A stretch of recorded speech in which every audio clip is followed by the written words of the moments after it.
Ngayon, kung sasabihin nyo, meron din akong mali, eh di i-expose nyo rin. Ipakita ninyo. I'm ready to face anybody.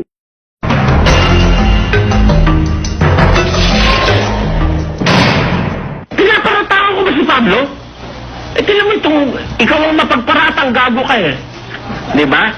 O ngayon, ang sabi ko kasi, kapatid na Joseph, pagkatapos basahin yun, ang sabi ko, presumably, ang paniniwala ni Pablo, lumalakad ang araw. Di ba? Ngayon, sagot-sagot ni Bularan, ang paniniwala pala ikaw ni Soriano, yung nasa Roma 13:13, saan? Mali daw yun. Ang paniniwala ko raw saan. Wala naman akong sinabi na yung nasa 13:13 ay saan. Wala naman akong sinabi na yung nasa 13:13 ay saan. Yung sabi ni Pablo, magsilakad tayo mahinhin gaya ng sa araw. Presumably, ang paniwala ni Pablo, malakad yung araw eh. Opo. At yun naman talaga ang paniniwala ng unang tao. Na yung araw ang lumulubog at tumisikat, na waring siya ang kumikilos. It is the sun that makes the movement. It is the sun that makes the movement. Wala naman ako sinabi na yung nasa 13:13 ay sun. Wala naman ako sinabi na yung nasa 13:13.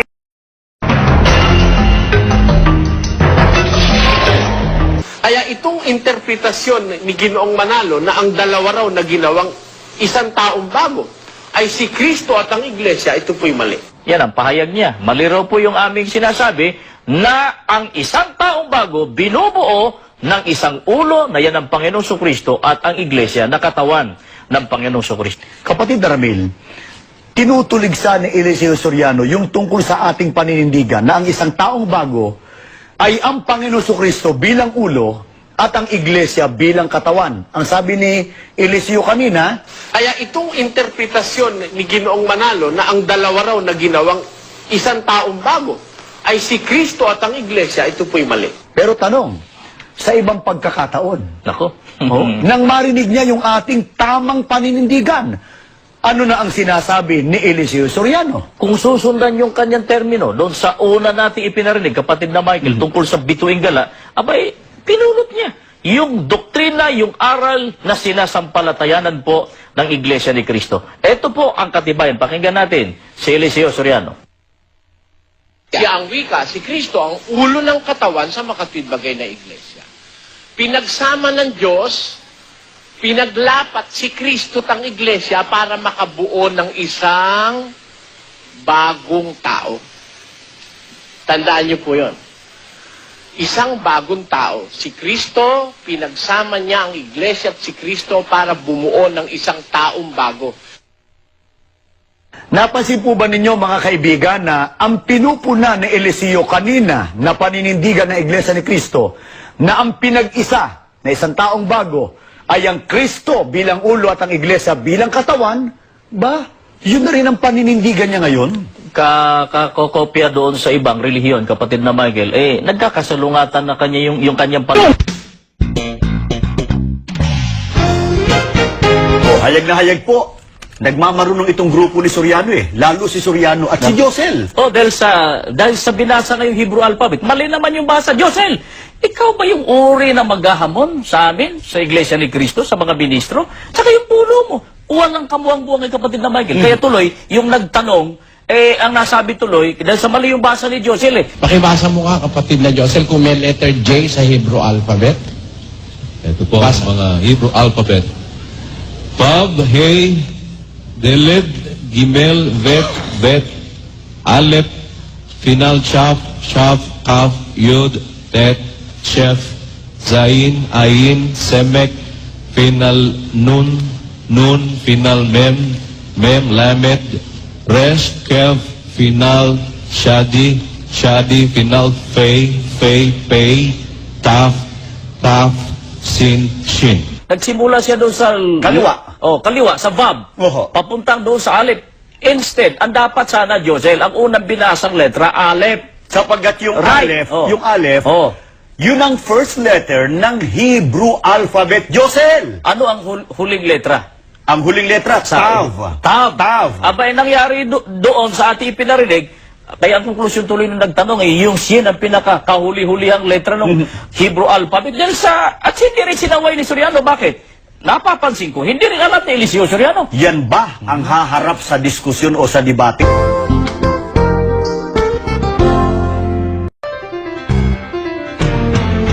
Ang babasahin ko po, Leaving Behind the Fundamental Doctrines of Christ, na ang may akda po rito si Brad Eliseo F. Soriano. At may litrato pa, Pakita natin yung litrato niya. ito po. Katunayang siya yan. Siya talaga ito, Yan, Brother Eli Soriano. Ang nakalagay po rito sa page 29, mapapansin po ninyo ang mga terminong kagulat-gulat na kanyang ginamit. Ang sabi rito, no grammatician will construct the verse Matthew 28:19 to 20 to make it appear in the names of the Father and of the Son and of the Holy Spirit. Dito, nakalagay, kapatid na Michael, no grammatician daw Diyan sa binasa natin kanina na Webster's Dictionary. Third New International Dictionary, Opo. baka na rin yung grammatician. Kapal-kapal po nito dictionary dala natin Basahin na po natin, kapatid na Opo. Michael. Ito ho sabi, sa page 421, ang sabi rito, grammarian. Baka grammatician. Ulitin ko. Grammarian. Walang talaga, no? Dito sa unahan, mayroong beautician. Pero dito, sa binasa ko, grammarian. One who specializes in the study and proper use of grammar. Ang nakalagay, hindi po grammatician, kundi grammarian. Ito sa mali. Ayoko ng mali pagdating sa relihiyon. Kaya nga lang sa grammar, ayoko ng mali. Yung fundamental, leaving behind the fundamental doctrines of Jesus Christ. Libro po yan Doon siya nga napuntusan ng mga iglesia ni Cristo Nakalagay doon, no grammatician. Sabi ng mga iglesia ni Cristo, hindi naman grammatician, grammarian.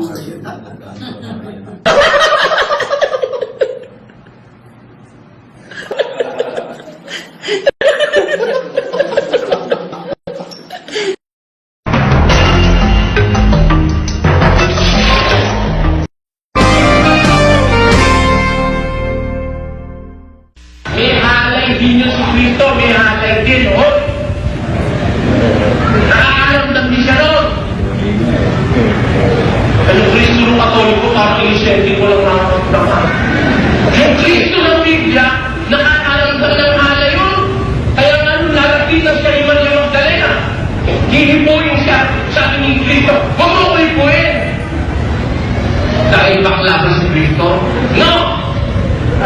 Bumbo pagkalalaki nun, tanga! Ha? May kuryente rin yun! Huwag mo ko hipuin! May babae kasi hihipo may kuryente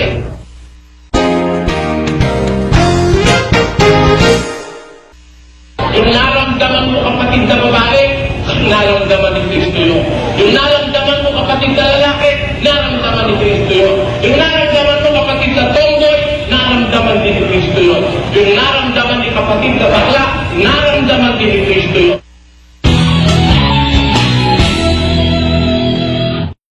Alam pa ba, kung nandiyo sa matutuwid, sa anumang paraan, hindi kita pababayaan. Kaya si Cristo, bakit pinabayaan? Kasi nung oras na yun, hindi si Cristo matuwid. Si Cristo nung oras na yun, masama. Kasi nung oras na yun, hindi si Cristo matuwid. Si Cristo nung oras na yun, masama.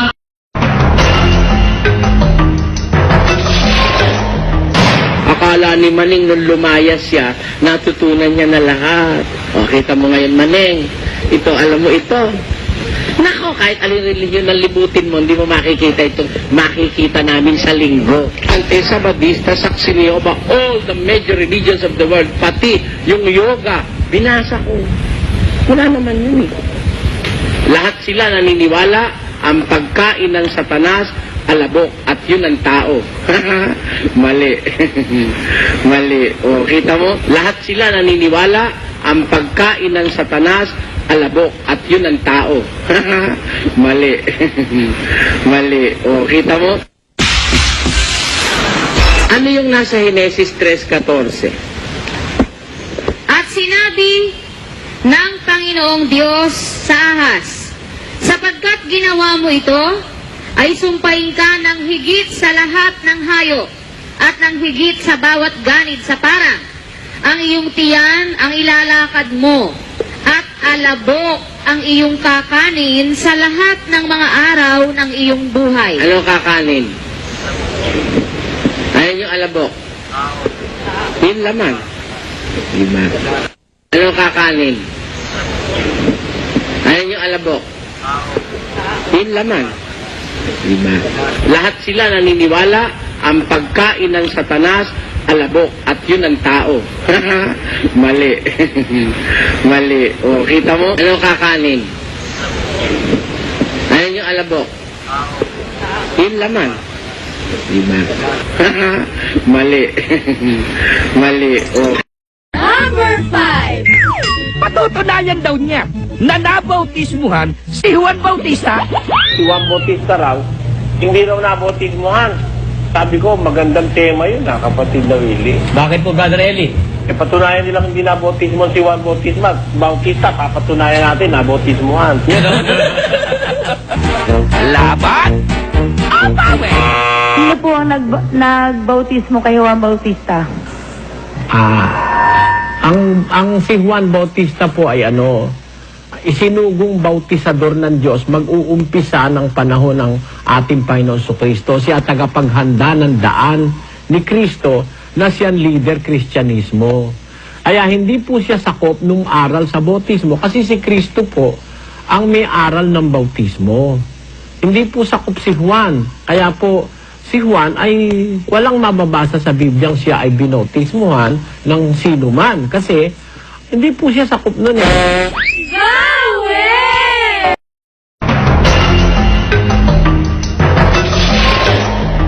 Pagka ang religion, ginagawang negosyo or a form of merchandise, hindi pwedeng sa Diyos ang religion na yan.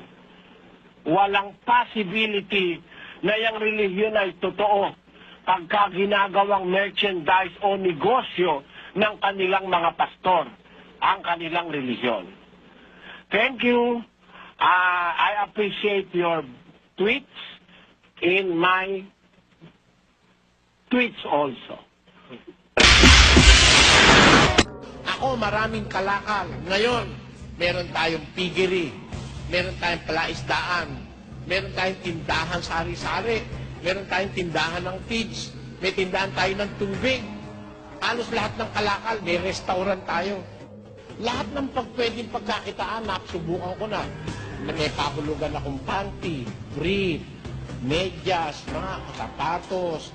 Lahat, alam ko yung negosyo. Miski ngayon naman, nakita nyo naman, di ba? May negosyo kong tubig, restaurant. Di ba may tubig tayo? Ewan ko nga sa inyo, bibili lang kayong tubig at ayaw pa kayo rito bumili. Di ba yung mga umiinom ng mineral water dyan, dito na kayo bumili at tulong nyo na sa iglesia.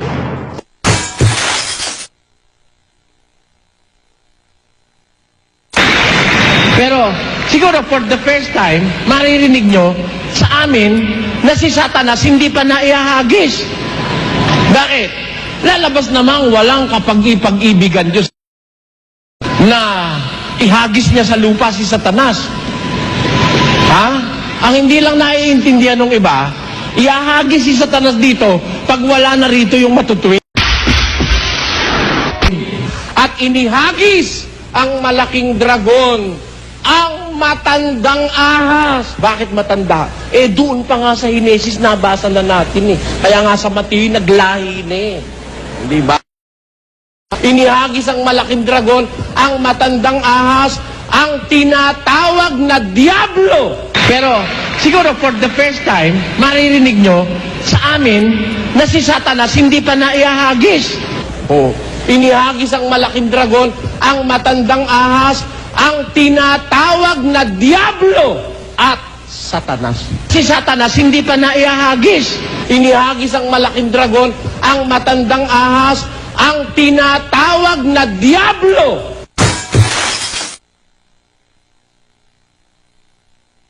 Hindi naman po dating si Satanas masama eh. Hindi mo ba? Hindi naman dating si Satanas sinungaling. Sabi ng lahat ng pastor, si Satanas daw ay kirubin. Meron nga to. Oh. Mabuti. Sakdal. Tapos sumama. May nabasa ako. Sa umpisa pa lang pala tarantado na ito. Paano mo kung saan yung ng pagtutol dyan? Hindi ba? Hindi naman po dating si Satanas masama eh. Hindi mo ba? Hindi naman dating si Satanas sinungaling.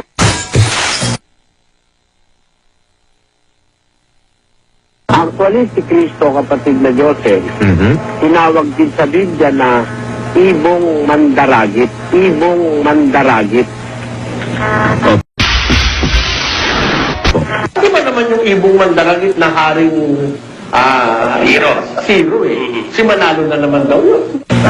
Actually, si Kristo, kapatid na Joseph, tinawag din sa Biblia na ibong mandaragit. Ibong mandaragit.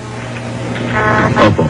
Di ba naman yung ibong mandaragit na haring hero eh. Si Manalo na naman daw yun. Kasi nung unang ituro ni Kristo yan, nagkaroon sila ng literal na pagbabalang hapunan eh. Pero wala nang makikita kang sumunod doon na literal. Symbolical yung ginawa ni Kristo. And it can be performed spiritually. Kaya dito sa amin, meron mo kaming putol-putol ng tinapay dito.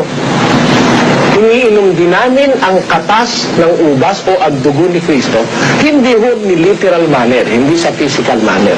Kasi nung unang ituro ni Kristo yan, nagkaroon sila ng literal na pagbabalang hapunan eh. Symbolical yung ginawa ni Kristo. Kasi nung unang ituro ni Kristo yan, nagkaroon sila ng literal na pagbabalang hapunan eh. Symbolical yung ginawa ni Kristo. Ang original na gobyerno ng iglesia nasa langit. Sa ating panahon, tayo'y nakatingin sa langit. Ang gobyerno ng iglesia ay nasa langit at ang ating rehistro nasa langit. Kasi yung pangalan ng mga lingkod ng Diyos nakasulat sa aklat ng buhay. Saan namang nakasulat na may rehistro ng iglesia sa langit? Pero ba? Wala. Ang gobyerno ng iglesia ay nasa langit at ang ating rehistro nasa langit. Kasi yung pangalan ng mga lingkod ng Diyos nakasulat sa aklat ng buhay. Saan namang nakasulat na may rehistro ng iglesia sa langit? Pero ba? Wala. Wala.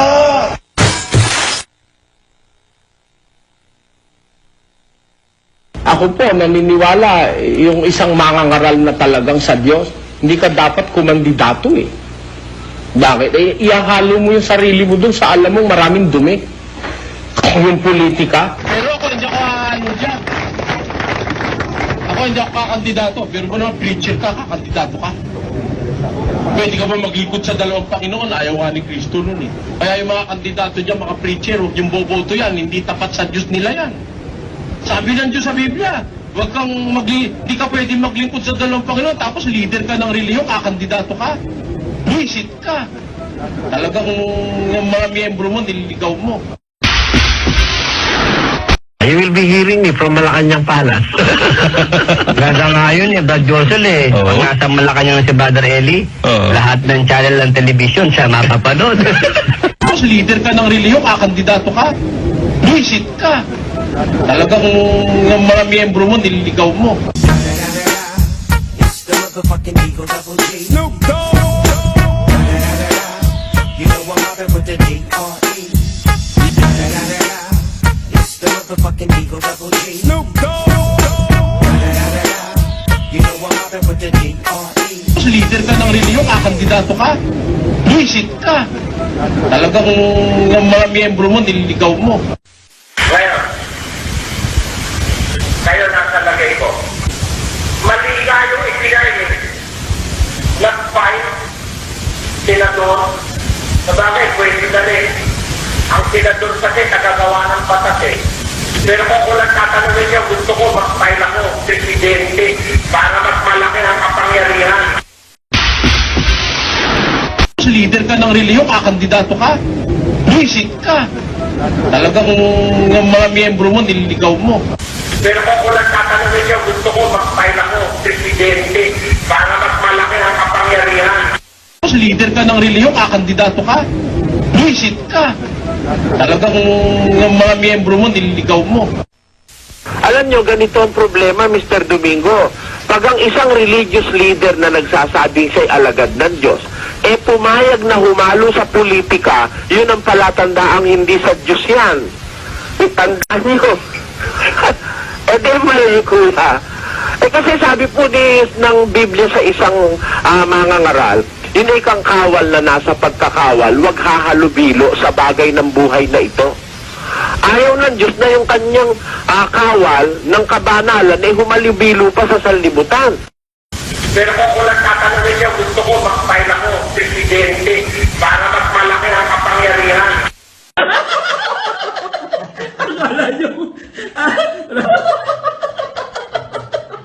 Ayoko.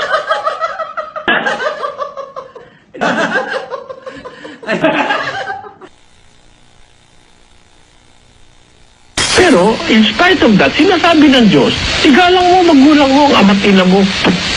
Yun ang batas, ganun ang pagsunod.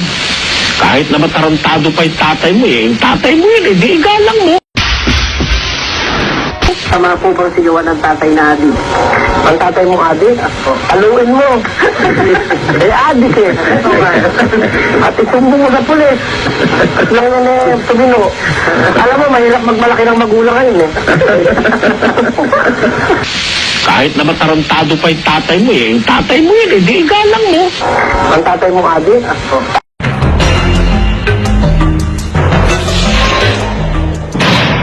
Akala nila kasi yung iglesia ng Diyos, mga tao. Bubu. Akala nila kasi yung iglesia ng Diyos, mga tao. Bubu. Ang iglesia ng Diyos, mga anghel. Mga bata. Mga pamamahala. Dominion. Yung sinunod sa awal sa iglesia. Mula sa Ama, kay Kristo, Espiritu Santo, at ang mga potestad, yung mga may hawak ng tungkulin sa tao, may mga evangelista, apostol, pastor, mga guro, etc. Yan ang iglesia eh. Nawala yung mga ibang tao, hindi nawawala yung iglesia, doon pa rin. Doon mo pa rin ipapasok yung tao. Yun ang kulungan eh. Siya yung batong sanligan. Ha? Ano ba itinatayo doon sa ibabaw ng bato? Di ba ta? Sa ibabaw ng batong ito, itatayo ko ang aking iglesia. Yung iglesia yung mga tao yun eh.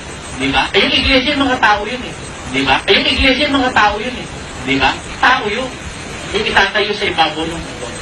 Ang bato kung kakalimutan si Kristo. Ang itatayo, mga tao.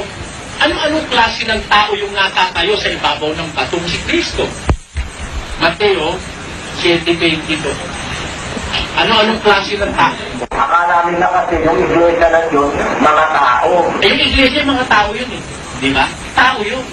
Yung itatayo sa ibabaw ng bato. Akala nila kasi yung iglesia ng Diyos, mga tao. Bubu.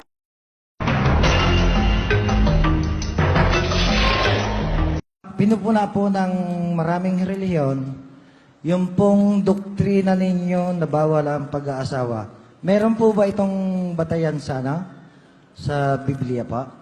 Naninira lang po yung mga nagsasabi noon. Kaya nga po sabi ng Tagalog ang naniniwala sa sabi-sabi, walang bait sa sarili. Sabi-sabi lang po yun, di po totoo yun. Huwag tayong pumaris doon sa mga taong ganon. Na walang batayan ng sinasabi.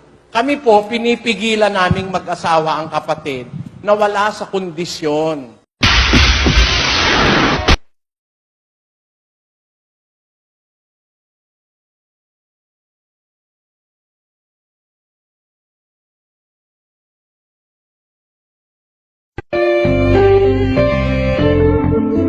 Sabi niya, bawal ang mag-asawa. Pala, pwede naman pala mag-asawa. Dati nainganyo nga ako nun eh. Talaga sabi ko sa sarili ko, hindi na ako mag-aasawa eh. Kasi kami mga binatang naakay, talagang pinupush kami ni Soriano na wag na kami mag-asawa kasi mahirapan lang daw kami kahit na may trabaho kami. Taas ang kamay na ngayon ng mag-asawa! Malapit na mga kapatid, dagdagan nyo ang pagtitiis at maghintay na lang tayo. Malapit na ang pagparito ng ating Panginoong Jesus. Konting tiis pa at para kayo ay maging dapat sa Diyos. Ako nga marami na akong napatandang dalaga at binata Mamaya, lahat ng matatandang dalaga at binata, papakita ko sa inyo kung gaano lang sila katatanda. Sa state, tatawagin natin yung mga nagsitanda ng dalaga at binata dahil sa aral na kanilang narinig mula sa banal na kasulatan. Bawal din daw pong pag mag-asawa. Sabi ko po kung bawal lahat yun, paano? Sabi ko, wala naman po sa Biblia yata yun na ang lahat ng mga kaanib sa tunay na iglesia ay ipinagbabawal ang pag-aasawa. Lalo na, mag-aasawa ka talaga. Talaga, hindi mo na mapigilan. Sabihin mo lang sa akin. Para mapigilan pa kita. Hindi ba? Ganun, ano? Kung hindi ko naman alam paano kung pipigilan. Oo. Di ba gano'n? Ba't tinatatawa? Di ba tama naman sabi ko? Mga kapatid, ang panahon pinaikli upang Ang mula ngayon, ang mga lalaking may asawa ay maging mga tulad sa wala. yan, yung may asawa, pinapatulad na sa wala. Tapos ikaw, wala kang asawa, mag-aasawa ka? Illogical. Ha? That is frustration. That is a fruit of disillusion. Disalignment. A fruit of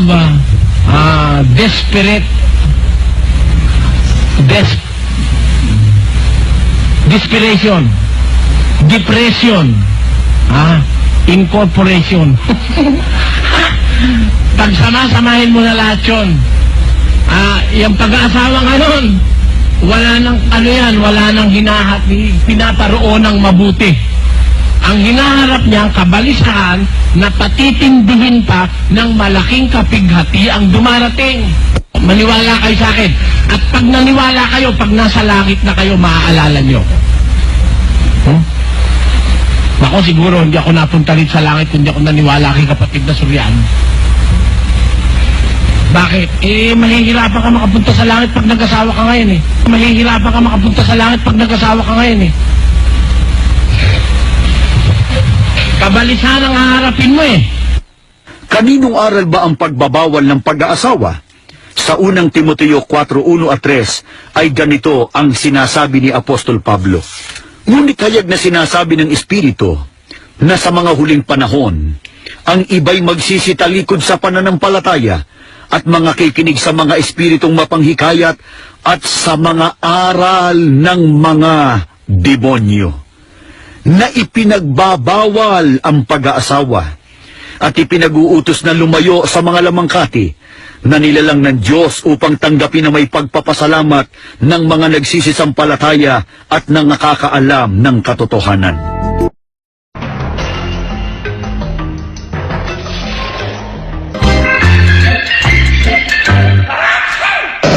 Hindi naman natin isang Abraham sana kasabi ni Sarah, ang ating Panginoong Abraham, lilipas sa loob sa ugat-ugat ng tao. 99 years old na si Sarah, at isang bagong taon na Abraham. Dito, pinalilitaw niya kapatid na Ramil na ang age gap, ang difference lang ni Sarah at saka ni Abraham, 1 year old, isang taon. Sa edad. Sa edad.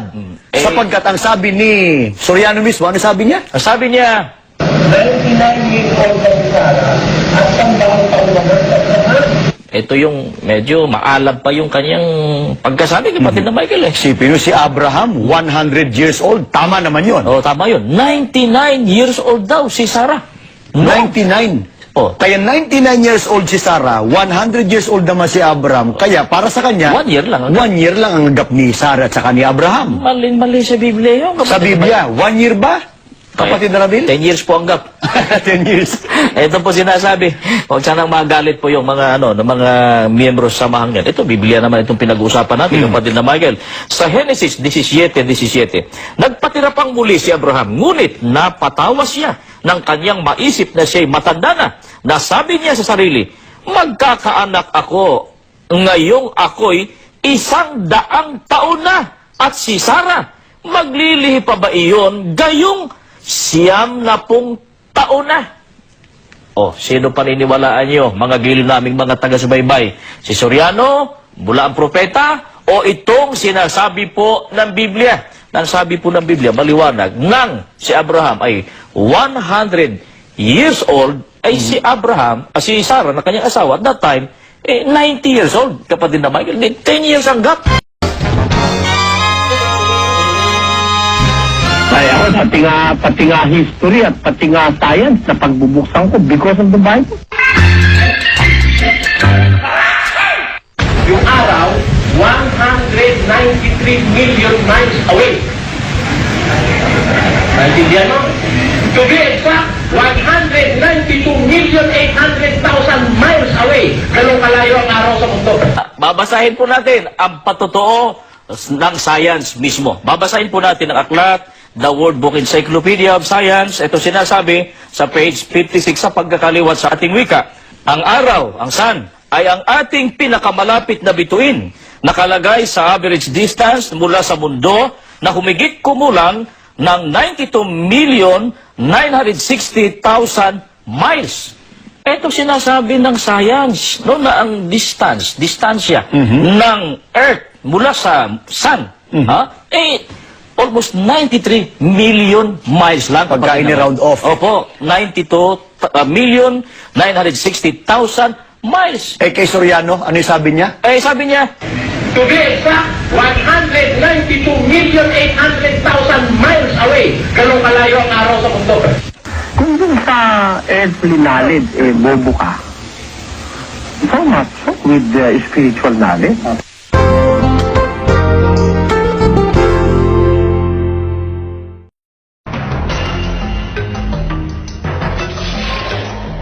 Marami akong napuna sa relihiyon, iba-iba relihiyon. Yung mga pastor ngayon, ang karamihang mali, pera. Hingi ng pera. Hingi ng hingi.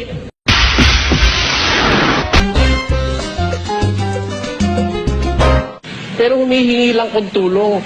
20 milyon lang ang kailangan ko para maalisan ako ng isipin. Ewan ko kung yung palang 20 milyon, 20,000 miyembro lang na tigi 1,000, may 20 milyon eh. Mahigit naman tayo sa 20,000, tigi 1,000 lang, meron ng 20 milyon. Sana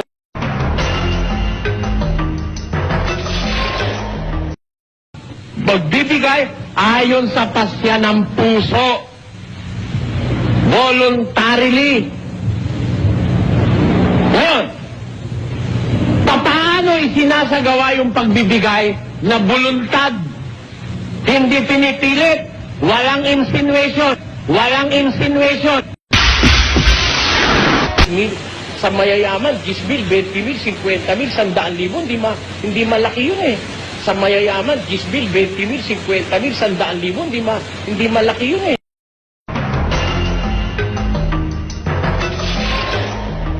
Ang katanungan ko po, ano pong mauuna, tribulation o rapture? Tingnan mo nasa 24-21 yan ang Mateo eh.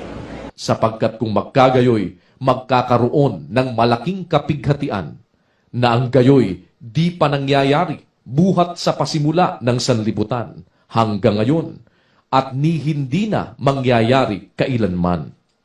At malibang paikliin ang mga araw na yaon ay walang lamang makaliligtas, datapwat dahil sa mga hirang ay paiikliin ang mga araw na yaon. Kita mo, nandito pa yung mga hirang doon sa kasalukuyan ng kapigatian, ng tribulation, dahil nga sa kanila, kaya paiikliin yung mga araw ng kapigatian.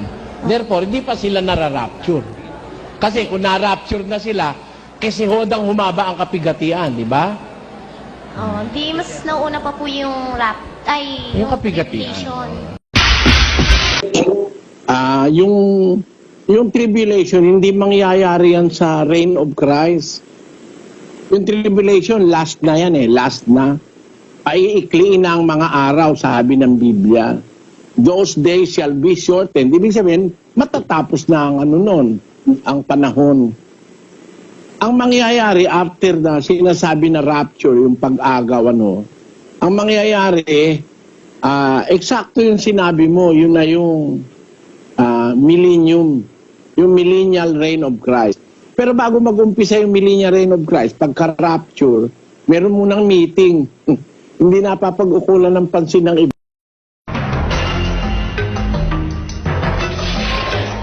Mo kapatid, yung 666 sa Biblia, hindi yun ang Papa sa Roma. Yung 666 ang tawag doon hayop. No? Hindi tao yun Hindi tao yun.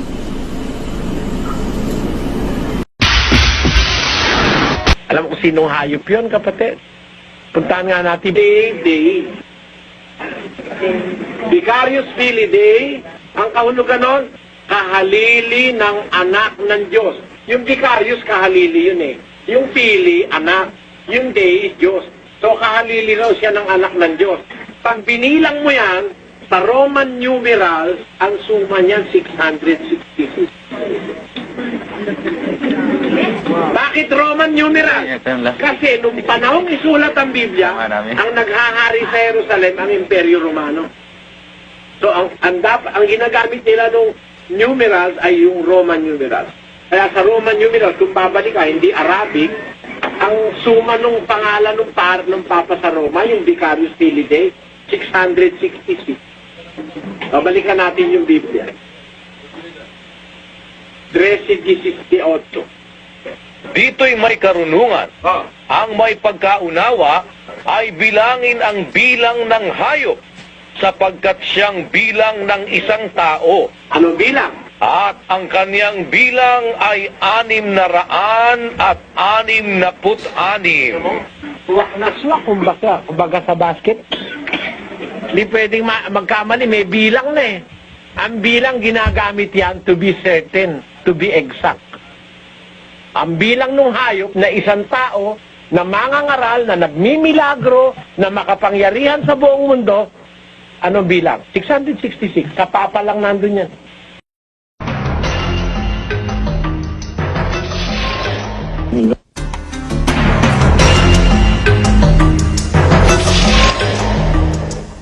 Ginagarantiya ko, lalamunan kong nag-iisa.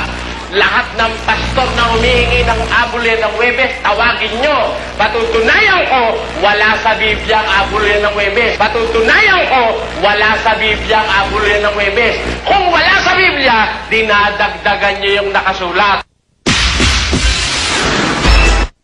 Yun. Ngayon, merong ganito sa amin, meron din kaming mga iba't ibang mga ginagawa na pagtutulong-tulong ang mga kapatid, pero hindi yun doktrinal. Pagka may prayer meeting o pagkakatipon ng pagpulong panalangin, mga Miyerkules yung ginagawa sa ibang mga lugar, Huwebes, kumukuha sila ng tulong sa mga kapatid on special occasions na hindi doktrinal. Kumukuha sila ng tulong sa mga kapatid on special occasions na hindi doktrinal. Patutunayan ko, wala sa Biblia ang abulin ng Webes. Pagka may prayer meeting o pagkakatipon ng pagpulong panalangin, mga Miyerkules yung ginagawa sa ibang mga lugar, Huwebes, kumukuha sila ng tulong sa mga kapatid on special occasions na hindi doktrinal.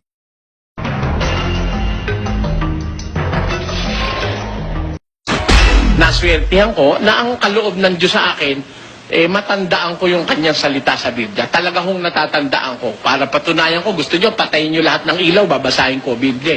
Para patunayan ko, gusto nyo, patayin nyo lahat ng ilaw, babasahin ko Biblia. Yun ang ibig. Ang katunayan, yung nasa Colosas Kapitulo 3 at versikulo 29. Colosas Kapitulo 3 at versikulo 29. Colosas 3:27. Tagalog muna hindi ko alam eh. Ang Bisaya. 3:27.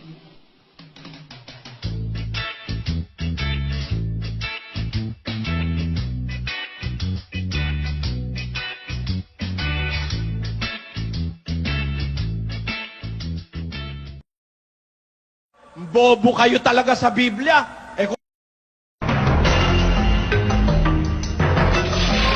Ang pag-aari rito, hindi ko pag-aari. Ito'y pag-aari ng kapatiran. At ito, tignan nyo man ang rehistro, ikinararangal kong sabihin, ang lahat ng pag-aari ng iglesia ay nakarehistro sa iglesia. Pati yung mga negosyo natin sa iglesia nakarehistro yan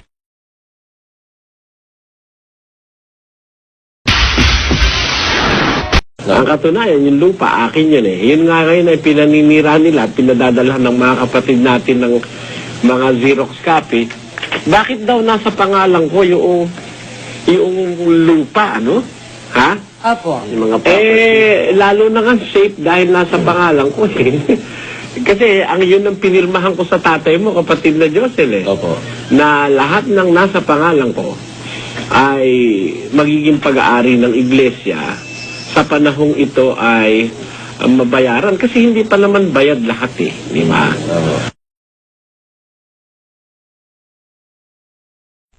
Yung convention center natin pati ang mga lupa nito ay mahigit sa 1 bilyon ang halaga. Ito ay mahigit sa 1 bilyon ang halaga. 20 million lang naman yung pinapa-raise ko para matapos yung kisame, di ba?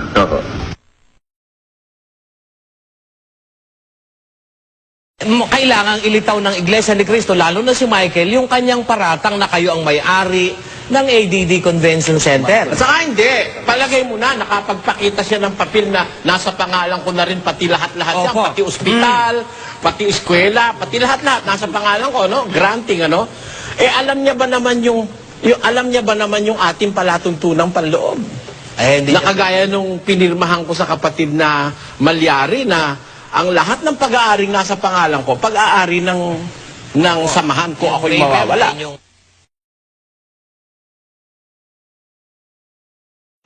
The ADD Convention Center is erected thereon.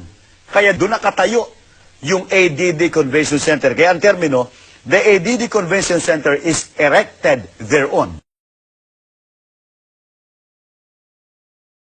Yung mga ari-arian, yung mga building, pati na yung mga lupain, ari-arian ng samahan ni Soriano, ayon sa kanya, mahigit ng 1 bilyon. Siya ang owner noon, siya may-ari noon. Kaya, sabi nga natin, yung sinasabi niya na mga mangangaral na bilyonaryo, isa ron si Eliseo Soriano. Nabanggit niyo, siya owner nung mga, halimbawa, convention center, yung lupain noon, baka habulin kayo ni Soriano, sabihin meron ka bang ebidensya na ako owner niyan? Meron, at tingnan po ninyo sa inyong mga television screen, makikita po ninyo, ayon sa mga tax declarations, ang owner na nakalagay dyan, pag sinabing owner, di ba may-ari? Owner, Eliseo F. Soriano, single. Naku, napakarami po nitong mga tax declaration na ito. At ito ay hindi kinikibo ni Eliseo Soriano. Nung iisa pa lang ang ating inilabas na tax declaration, nako, ang ingay. Oo. Pero nang ilabas na po namin, at sa mga susunod, may mga ilalabas pa kami, hintayin po ninyo, na ito ang napatutunayan. Yung sinasabi ni Soriano, yung inaatake niya, mga mangangaral ngayon ng mga bilyonaryo, sa kanya bumabalandra.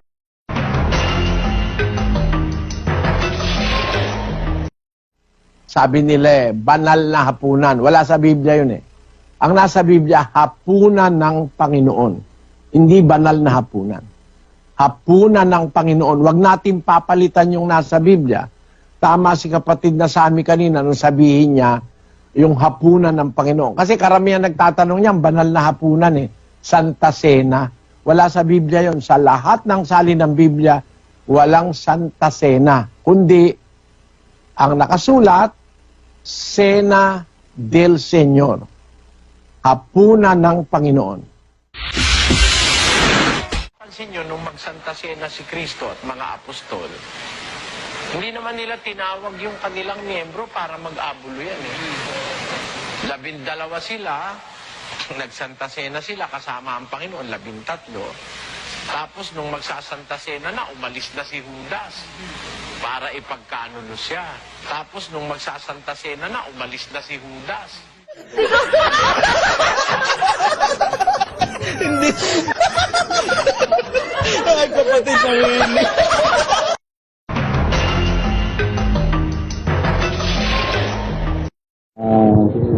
Kasi po, ayon po sa kaalaman ko, sa pagbasa ko sa Biblia, ang sa inyo po, nagsaselebrate po ba kayo ng birthday? No.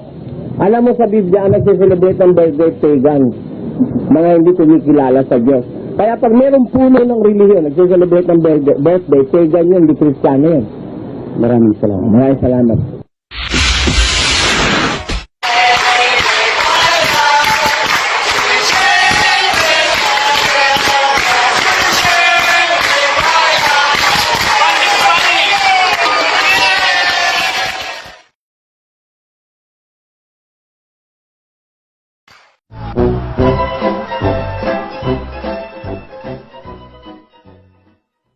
Pwede naman pala mag-celebrate ng birthday sa laman as long na mag-celebrate ka nakasang-ayon ng kalooban ng Diyos na hindi ka naman maglalasing, magpaparty ka gaya ng mga tagalabas. Oh, stop! Wait a minute. Fill my cup, put some liquor in it. Take a sip, try to jet. Julio, get the stretch. Right to Harlem, Hollywood, Jackson, Mississippi. If we show up, we're gonna show out.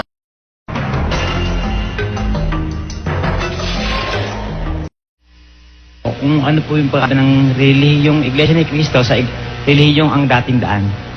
Alam mo yung dating daan, hindi relihiyon yun, kapatid. Pamagat ng programa ko yun sa radyo at telebisyon. Ang aming samahan yung Iglesia ng Diyos. No? Ngayon, ang pagkakaiba marami. Ang kanilang Kristo, tao. Ang aming Kristong pinaniniwalaan, hindi tao. Nagkatawan tao. Pero siya'y Diyos. Marami pong relihiyon dyan, topsy-turvy. Walang pirmin direksyon. Pero ang relihiyong ito, itong nakikita nyo ito, ang dating daan, ito po'y establisado with properties amounting to more than 500 million pesos. Ang organisasyong ito'y mayaman, pero hindi mo mayaman sa pera ng ministro. Ha? Meron kaming mga kayamanan, mga properties, para sa members, for the benefit of the members. Actually, siguro masasabi ko, ito lang ang relihiyon na nag-iisip ng mabuti sa kanyang miyembro na talagang totohanang pag...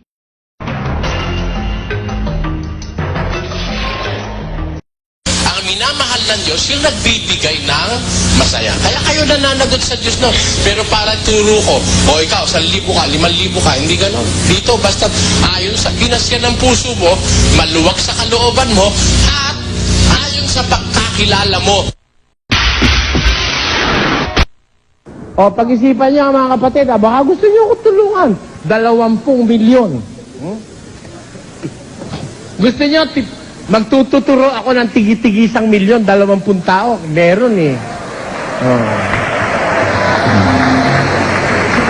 1 milyon kay kapatid na Sally. Oh. Amen? 1 milyon kay kapatid na Vic. Oh, 2 na yun. O, di...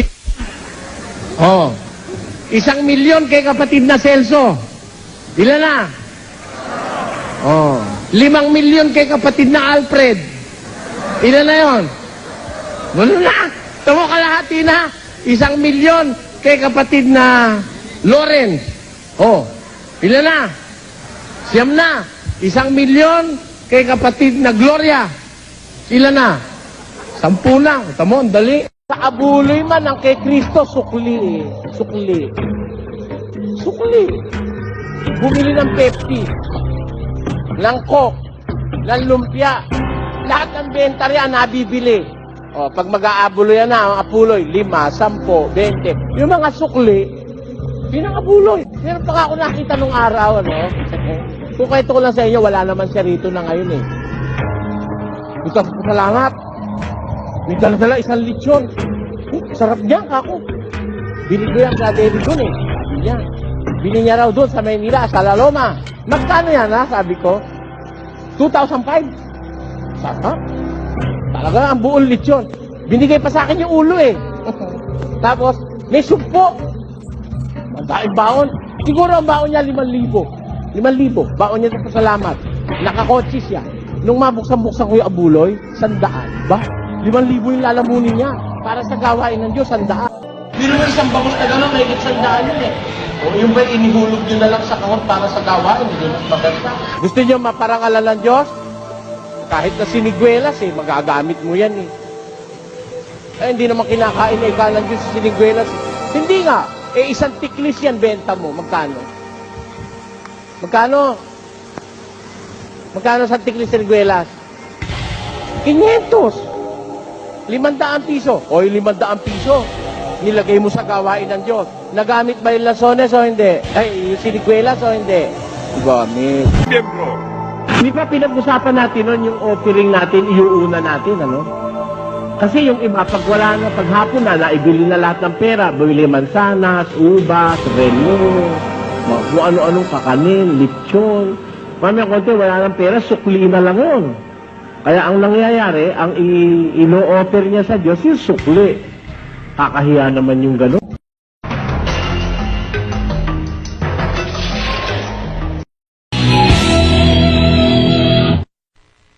Tingnan ninyo ha, mga kapatid.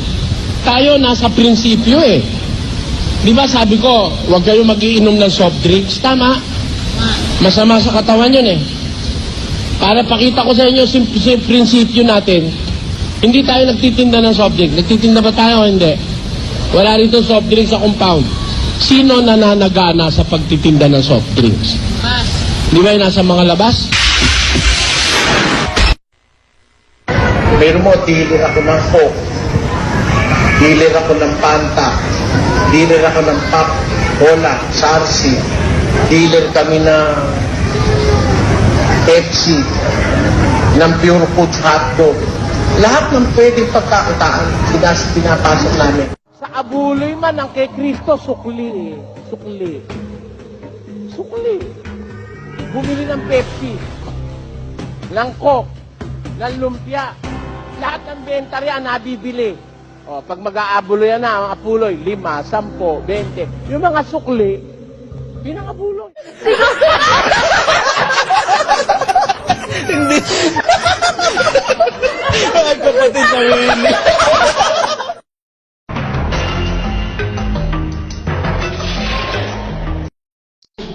Sabi ko, uminom ka ng ihi mo.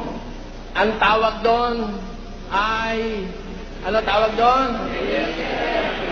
Urine therapy.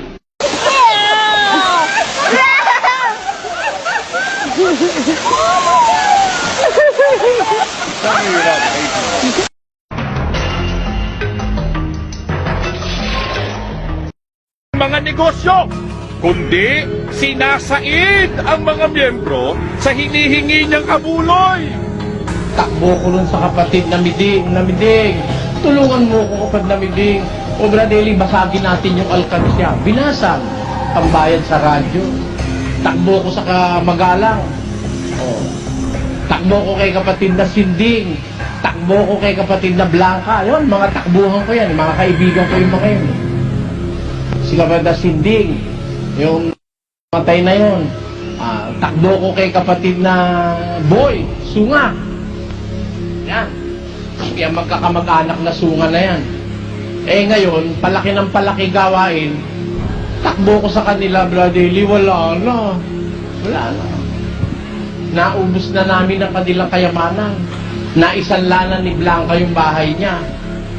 Wala na talaga sa Ibna, sabi ni Sis Blanca. Sa Ibna, naubos na namin ang kanilang kayamanan. Wala na. Uulitin ko ang tanong.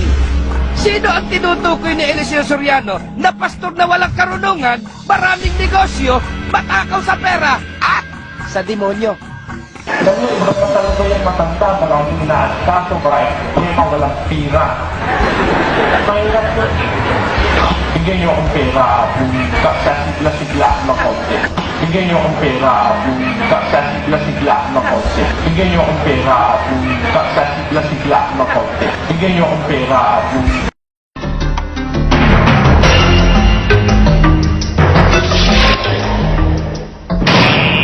pong magtatanong ay si Nerissa Camarce, isa pong Christian. Po yung tanong niya na pinasulat niya na lang po kung paano ko maaalis ang ugaling pintasera at paano ako magiging humble. Isang magandang sagot doon, kapatid na Josel, tignan mo na ikaw may kapintasan din. Tignan mo na ikaw may kapintasan din. Meron kasi ang tendency ng tao, ang kanyang mata nakatingin sa kapwa. Dapat paminsan-minsan titingin ka sa salamin. Kasi makikita mo, ikaw man may depekto. Dapat paminsan-minsan titingin ka sa salamin. Kasi makikita mo, ikaw man may depekto. In as much as ang bawat tao, meron depekto, kapatid na Josel. Kung makikita mo yung depekto mo, you will not be that pintasera. Nagmimilagro para makapagligaw. Kasi kung aral lang pag-uusapan, di naman sila po pwedeng mangaral eh. Bulol eh. Ano pangangaral ng bulol? Magugustuhan mo ba? Mukhang mukha lang eh. Nako, panoorin mo pag mumukha lang ni Periol, hindi mo magugustuhan eh. Pag ngumiti hanggang dito, bibigyan. Paano ka mahihikayat? Yun namang isa, parang insimadang malolos na nababad sa baha. Yun namang isa, pogi raw kalbo naman. Tignan mo na ikaw may kapintasan din. Bulol eh. Ano pangangaral ng bulol? Magugustuhan mo ba? Mukhang mukha lang eh. Nako, panoorin mo pag mumukha lang ni Periol, hindi mo magugustuhan eh. Pag ngumiti hanggang dito, bibigyan. Dapat paminsan-minsan titingin ka sa salamin. Kasi makikita mo, ikaw man may depekto. Yun namang isa'y pogi raw kalbo naman. Kung makikita mo yung depekto mo, you will not be that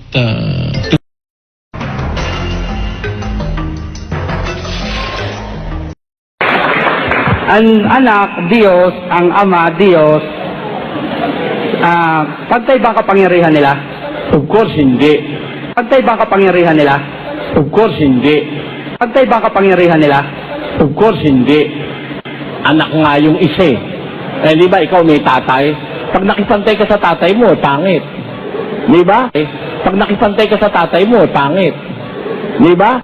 Pag nakipantay ka sa tatay mo, pangit. Di ba? 14:28, basa. Sapagkat ang Ama ay lalong dakila kaysa akin. The Father is greater than me, sabi niya. Nakikipantay si Kristo sa Diyos?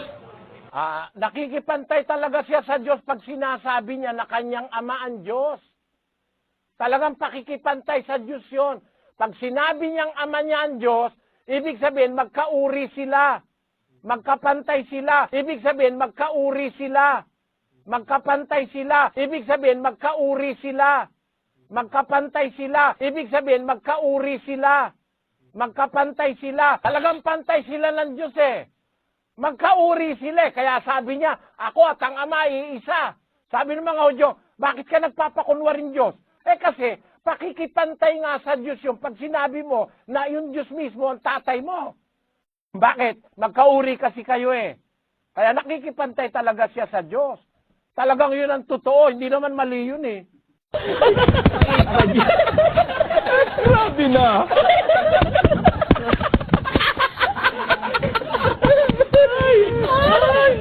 Papawisan ka ba, brother Diyos?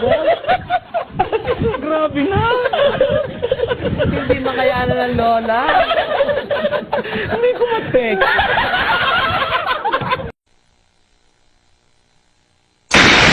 Pero, siguro for the first time, maririnig nyo sa amin na si Satanas hindi pa naihahagis. Bakit? Lalabas namang walang kapag-ipag-ibigan Diyos na ihagis niya sa lupa si Satanas. Ang hindi lang naiintindihan ng iba, ihahagis si Satanas dito pag wala na rito yung matutuwid. At inihagis ang malaking dragon, ang matandang ahas. Bakit matanda? Doon pa nga sa Hinesis nabasa na natin eh. Kaya nga sa Mateo naglahi na eh. Hindi ba? Inihagis ang malaking dragon, ang matandang ahas, ang tinatawag na Diablo.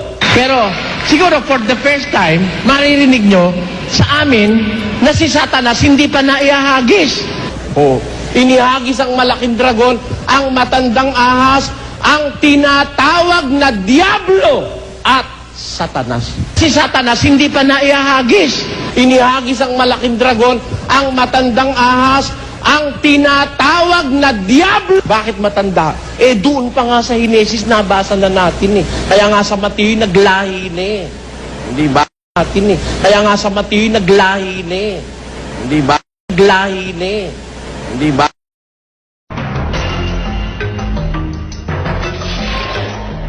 Lungatang sinabi, ito po ang kanyang kontradiksyon. Numero, malapit nang mag-400 eh. Numero, 392. Maliwanag yan, Brother Joseph, na may pasimula ang kanyang lakad. Ngayon, hindi ko pangangahasan na sabihing ang Diyos ay may pasimula, Brother Joseph. Bakit po, Brother Ed?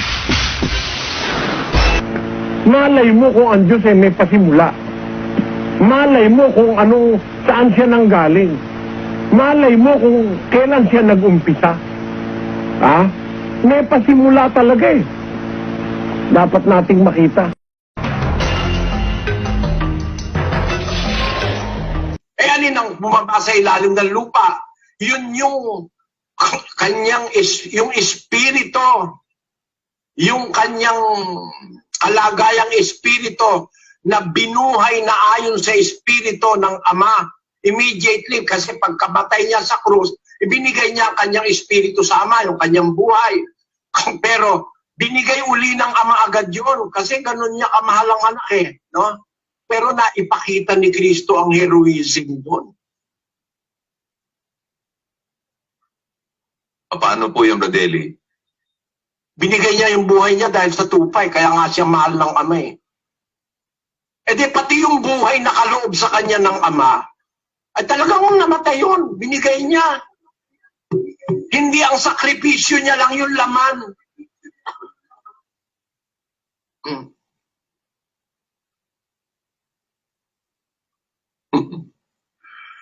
Nakasalakay ka ba ron, kapatid na sani ngayon? Mukhang nakangiti ka na, hindi ka na nakasimangko. Napangiti po ako sa sinabi niyo. Ang sinakripisyo ni Kristo, hindi lang po yung buhay sa laman, kundi pati yung buhay niya sa espiritu. Tapos paanong isinakripisyo niya yung buhay niya alang-alang sa mga tupa, yung buhay niya sa laman, pati pala yung buhay niya sa espiritu, ibinigay niya po sa Ama, pinagkatiwala niya. Kaya nagkakaroon na po ako ng idea, kapatid na Eli, na binuhay, sinasabi niyo may dalawang klase ng pagkabuhay na nangyari sa ating Panginoong Kristo. Dahil given na nga po na alam namin na binuhay si Kristo sa laman. Dahil nangaral pa nga po ng 40 araw at 40 gabi. Pero yung binuhay sa Espiritu, yung po ang hindi ko naintindihan, na inaabang-abangan ko po sa inyo, kapatid na Eli. Ang espiritu hindi namamatay, kapatid. Ang namamatay yung laman. Kaya ang nabuhay, yung inilibing na namatay, yung laman niya, yung kanyang katawan, yun ang nabuhay. Hindi yung kanyang espiritu. Kasi hindi naman namamatay yung espiritu eh. Nung nabuhay ang Panginoon Kristo, ang nabuhay yung kanyang katawang laman.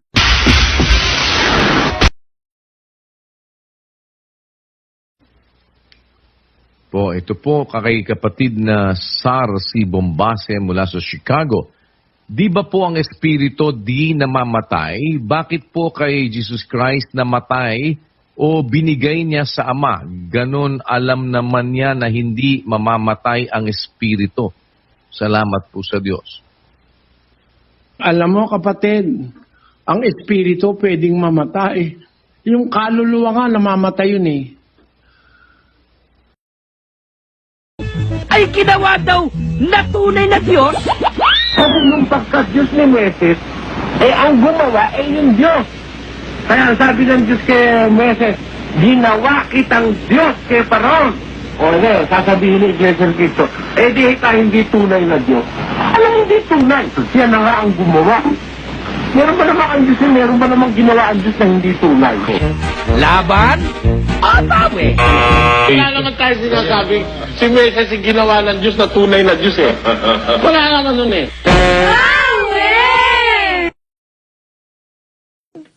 Nasa puwit mo ba ang Diyos? Napakahalay na. Hindi. Ay, kapatid na hindi. Pagtatay ka, tabunan mo ng lupa. Pagtatay ka, tabunan mo ng lupa.